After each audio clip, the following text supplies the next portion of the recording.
You got a minute for a story? Life's not all sunshine and rainbows like people want you to think it is. The world can be a cruel place, often because people make it that way. Human beings can be a lot of things.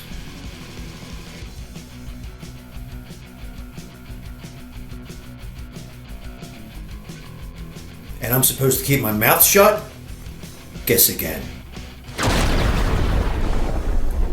I'm Johnny V. Welcome to the youfa channel. An average middle-class guy works his butt off. He acquires enough funds to buy a small house in a not-so-great neighborhood, and before he can renovate it or fix it up, he loses his job. He gets laid off. So now this property lays vacant.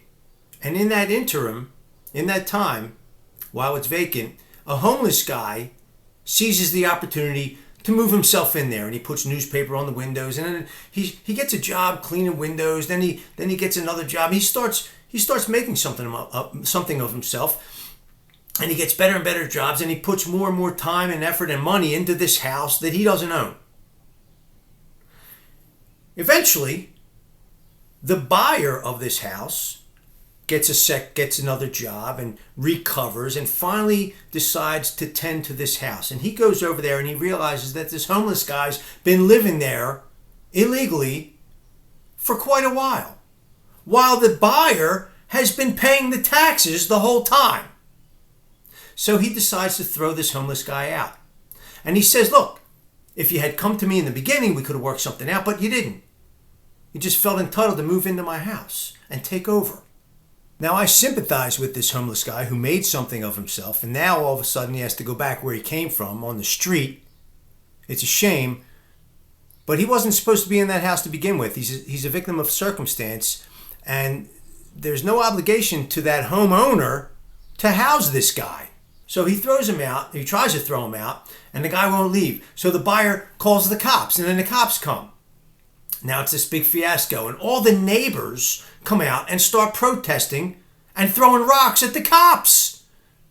They start protesting the buyer and the police and attacking them. Yes, I made up the story. All right? It's a metaphor for what's going on in California right now with the ICE protests in regard to illegal immigrants. Yes, they are illegal. So take the stupid sign off your lawn, you fruitcake, that says, no human beings illegal. Yes, they are.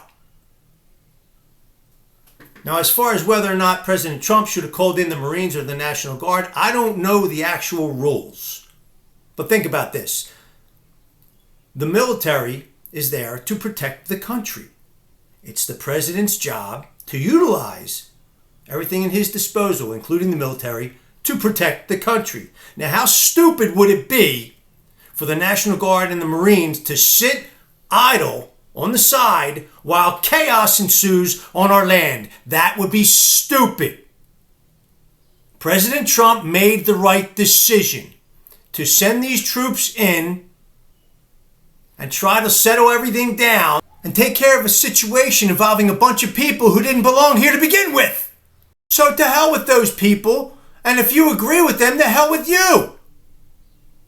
Johnny V here, soon to be the most hated man in America. For telling it like it is, go fuck yourself and have a great day.